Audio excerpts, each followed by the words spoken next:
Hello, welcome. In this part of the video, we are looking at standard library functions and user-defined functions and their basic elements. So this is a topic of programming for problem solving subject of Unit 3, Chapter 2, standard library functions. We have seen in the previous lecture that there are two types of functions, one whose definition is already defined by the compiler, already known to the compiler, known as standard library functions. So the standard library functions, also called as built-in functions or predefined functions, are built-in in programming. They handle tasks such as mathematical computations, input processing, and string handling. These functions are defined in the header file.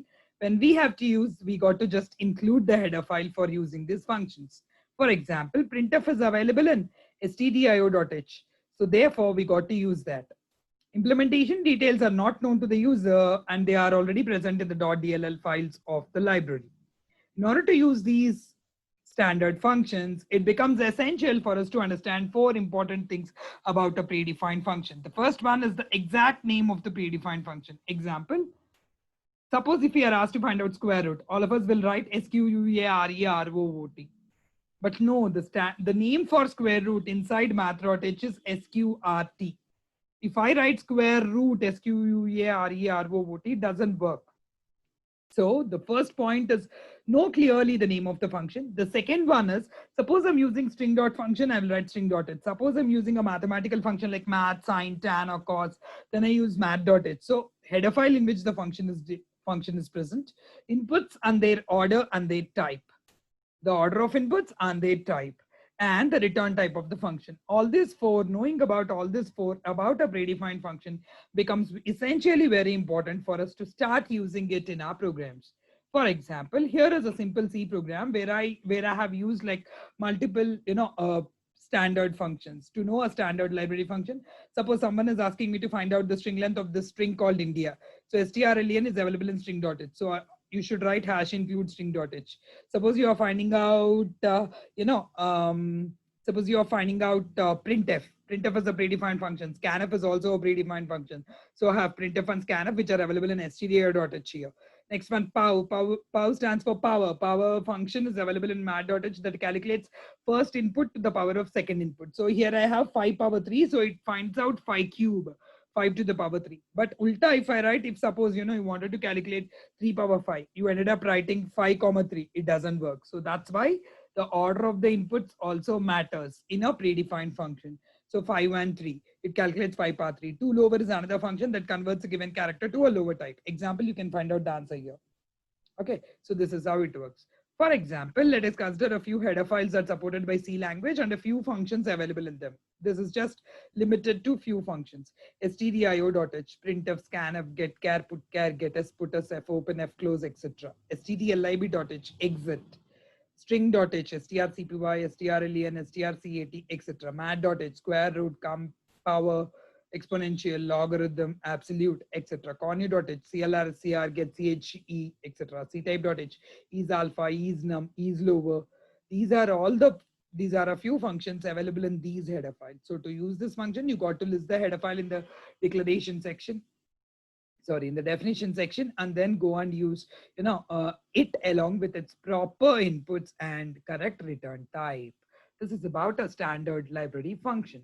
Before we go to user-defined functions, let us take a minute and try to understand, why is the job not enough with a predefined function? The job is not clearly enough with just predefined functions because most of the times real-time problems have certain, different scenarios where the problem statement requires us to handle large number of operations. When we are handling large number of multiple operations, to put everything in the main function enhances the length of the main code, and it almost becomes impossible to understand where is the mistake. So that's why the concept of modular programming comes into picture, breaking down a complex problem into smaller separate tasks so that doing a separate task will solve the problem, and so on we can finally solve the entire problem. So that's the reason we also, though we have a rich set of library functions supported by C language, we move to support user-defined functions to give more readability and to have the ability of debugging in a better way. So yes, what is a user-defined function? A user can create his or her own functions performing in their own specific tasks. in a program called as user-defined functions. C allows us to define functions according to your need, and these are defined in the user-defined section after the main program. Okay, so for example, suppose you need to create a circle and color it depending upon the radius or color, something like that. All these are the cases. So what are all the elements of a user-defined function? Just like how we have the basic elements for a predefined function, like the name of the function, the return type of the function, the inputs to the function, the header file in which the function is present. In the same way, user-defined functions also have certain basic properties. These are called the essential elements of a user-defined function. There are three essential elements of every user-defined function: function declaration, function call, and function definition. We all know declaration is listening to the compiler, definition is writing its code, and call is invoking the function to get the job done. So function declaration. Function declaration, a program or a function that calls another function is referred to as calling function or calling program. The calling program should declare any function that it is to be used later in the program in the function declaration or as the function prototype. Function declaration is also called as function prototype. So they can be declared in two places. One is in the global declaration section above everything freely available to all, or inside the definition of its calling function. So what does a function declaration contain? Function declaration or function prototype contains essentially four parts. The first one is function return type, the value that is returned by the function, followed by function name, the proper name of a function which follows all the rules of user-defined variable names. And next one is parameter list. There's nothing but the inputs taken by the function followed by a semicolon. So this is function return type, function name of parameter list, and semicolon because this is declaration. Okay, so there are a few points that needs to be understood while we are talking about function declaration. The parameter list must be separated by commas. Use of parameter names in the declaration is optional. The parameter names may not be of the, may not be in the same function declaration and function definition, but the type and number should match. The return type must be void if nothing is returned, and if the function has no parameters, the list can be left empty or written void. Example of function declaration is add is a function here which is taking two integers a and b and returning an integer. So this int is called as return type. Add is the name of the function. Int a and int b are the parameters. These are the three things to a function. Example, this is void add, where it is returning nothing, taking nothing. This is, the other way of doing this is this. In the function prototype, it is optional to write the names of the variables or parameters. So therefore, I can simply write int comma int. Function prototype just defines the function to the compiler so that the compiler will get to know that a subprogram is also used. Okay. So here we go. Next one is function definition. Definition implies writing code because the user-defined functions code needs to be written by the user. Definition section will have local declarations and executable statements. The function definition consists of whole description about what the function is doing. That means the solution to a problem that is separately handled by this particular block. It tells us what the function is doing. A function is called simply by writing the function name. Okay, so this is what a function definition contains. Function definition contains two parts: function header and function body. The first part of the function definition is called as function header, and the statements, open bracket, and whatever that is there inside the body till the close bracket is called as the function body. The first line of the code is called as function header. Function header contains the return type of the function, the name of the function, and the parameters list along with names. Inside header, it is compulsory to mention the parameter names. Function body is anything that is returned inside the open and close bracket of the function.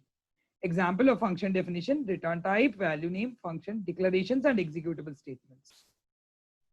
Okay, so if you are returning something, you got to write the data type, otherwise you will return void. Function definition. This is a simple example for function definition. Int is the return type, sum is the name of the function, int a is the parameter list.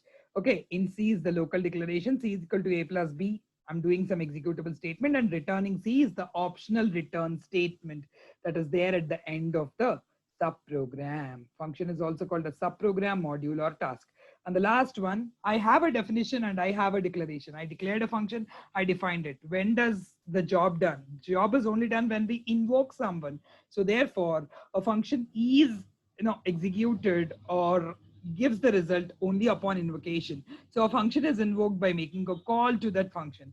So in order to use the function, we got to invoke the function by making a call to the function. And these are all the possible ways of making a call. One of this can be used to solve our purpose.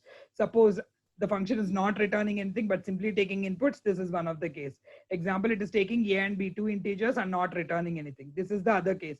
It's just taking nothing, returning anything. This is just sum. Here, this is the third case. You're not taking anything but returning the answer. Here, this is the ideal case where it takes inputs, calculates the operation, and also returns the result. This is case 4. One of this can be used to solve our purpose. Anything that suits. Example, this is a simple example. You can also treat this as a program where we have written, implementing functions. So yes, P, Malov 70, 25, you got to multiply 70 and 25. Okay, so therefore, this function multiplies 70 and 25 and returns the answer. Return is of integer type, so therefore P will store an integer and that integer gets printed. So this is a simple example. Okay, so before we close, I recommend all of you to take a pen and a paper, and on this note, try to write a simple C program that helps you to add two numbers and returns the result back to the main program. Add two numbers, A and B, and try to return the result back to the main program. Here, the main program is calling the function mul. Here, mul is called the called function and main is called the calling function. Calling function. This is called the called function. Okay. Thank you.